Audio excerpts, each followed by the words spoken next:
इस टाइम पे तुम्हारी सबसे बड़ी प्रॉब्लम्स क्या है? पहली तो ये कि क्वेश्चन सॉल्व नहीं हो रहे और दूसरी ये कि मॉक टेस्ट या तो दिए नहीं जा रहे हैं और अगर दे रहे हो तो उनमें मार्क्स नहीं आ रहे हैं। बट तुम्हारी सबसे बड़ी प्रॉब्लम ही यही है कि तुम्हें लगता है ये तुम्हारी प्रॉब्लम्स है, क्योंकि एक्चुअल प्रॉब्लम्स बहुत डिफरेंट होती है एंड उन्हीं प्रॉब्लम्स के बेसिस पे आउटलायर्स का शेड्यूल बन रहा है। तो उसके बनते-बनते हम ये देखेंगे कि इनके पीछे का रीज़न क्या है ताकि तुम उस पे काम करके उनको ठीक कर पाओ। ओके, तो हमारा आउटलायर्स का स्केड्यूल सेट हो रहा है। तो मुझे एक चीज़ बताओ कि कौन सा एक रीज़न है जिसके बेसिस पे हम स्केड्यूल को सेट कर रहे हैं?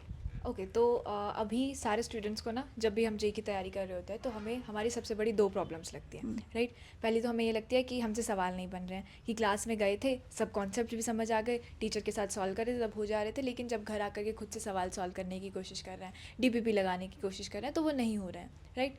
एंड दूसरी प्रॉब्लम क्या होती है कि एक तो सबसे पहले हम मॉक देते ही नहीं हैं, और फिर उसके बाद जब देते हैं तो उसमें हमारे मार्क्स नहीं हो रहे होते हैं। एंड मार्क्स में जो जो ये मार्क्स होते हैं ना कहीं यही रीज़न बन जाती है, क्योंकि वो इतने लो होते हैं तो हमें लगता है कि हमारी तैयारी सही से नहीं हुई है। तो जब तैयारी सही से हो जाएगी फिर हम मार्क्स देंगे।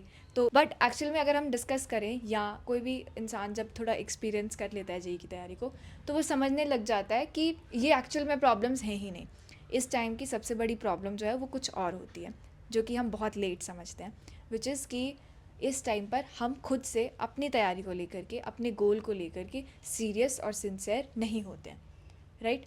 अब इस ये रीज़न कैसे है, क्योंकि जैसे जैसे अक्टूबर नवंबर का टाइम आता है तो हमें पता होता है कि जनवरी में हमारा एग्ज़ाम आने वाला है, या उस टाइम पर डेट्स निकल रही होती है, तो हमें हमारे ऐसे गले में ना वो तलवार टंगी होती है एग्ज़ाम की, कि आने वाला अब तो टाइम ही नहीं बचा है।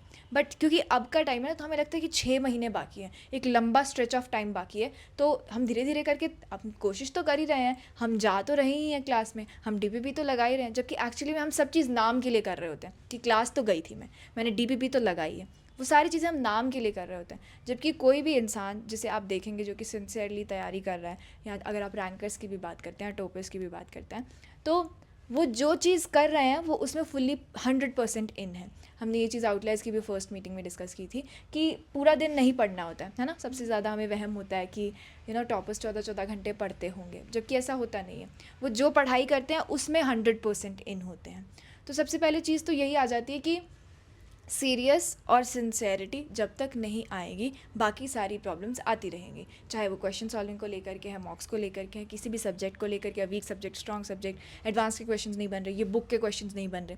ये सारी प्रॉब्लम्स एक्चुअली में लेयर्स हैं जो हमें ऊपर से विजिबल होती है, बट जो अंदर का जो वो रूट कॉज है, कि जिसको हम अगर वो जड़ हटा दें तो ये सारी प्रॉब्लम्स हट जाएंगी। दैट इज़ कि अगर हम खुद से सीरियस और सिंसियर हो जाएं, एंड वो कहीं ना कहीं जब कोई वॉच कर रहा होता है तो वो हो जाता है खुद से, क्योंकि आपको अकाउंटेबल होना होता है, आप जवाबदेही बन जाते हैं कि मुझे इसे बताना है कि मैंने आज क्या किया, तो आप उसको बहाना बना करके कर लेते हैं। हालांकि ये भी कोई 100% शॉर्ट तरीका नहीं है, राइट, क्योंकि जब तक आप खुद से उसे रीज़न नहीं बनाओगे कि मुझे सीरियस होना है, मुझे सिंसियर होना है, तो दूसरा इंसान भी कुछ नहीं कर सकता है। पर वो कहीं ना कहीं एक आपको एक अपॉर्चुनिटी देता है। जैसे आउटलायर्स में यही हो रहा है ना अभी, कि सब लोग जो अभी से साथ जुड़े हैं उनके साथ यही होगा कि वो अगर साथ चलेंगे, दैट मीन्स कि उनको एक अकाउंटेबिलिटी रहेगी। जैसे हमने फर्स्ट मीटिंग में उनके साथ टारगेट सेटिंग के रिलेटेड डिस्कशन किया, कि पूरा दिन नहीं पढ़ना है, पर जो पढ़ना है उसमें डिफ़ाइन करो कि क्या पढ़ना है, कब से कब पढ़ोगे और कहाँ से पढ़ोगे। ये सारी चीज़ें डिफाइंड होनी चाहिए। अंडर टारगेट सेटिंग नहीं करनी है कि 5 टारगेट सेट करके और रोज़ वो पूरे हो जा रहे हैं और फिर हम खुद को समझ रहे हैं कि नहीं जी हमारी तो तैयारी हो रही है,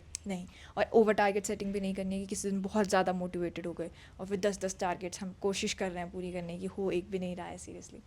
तो इट्स लाइक कि जिस मोमेंट से आप सीरियस और सिंसियर होने लग जाएंगे अपनी तैयारी को लेकर के, अपने गोल को लेकर के, आपको इन दी एंड दिन के जो अभी देखते हो ना कि पूरा दिन पढ़ा और फिर भी एट दी एंड कुछ आउटपुट नहीं नज़र आता है, वो नज़र आने लग जाएगा जब आप सीरियस और सिंसियर हो जाओगे। तो मतलब एक्चुअल प्रॉब्लम इज़ कि तुम सिंसियर नहीं हो। हम्म, जिस टाइम पे तुम सिंसियर और सीरियस हो जाओगे तुम्हारी सारी प्रॉब्लम सॉल्व हो जाएगी। राइट।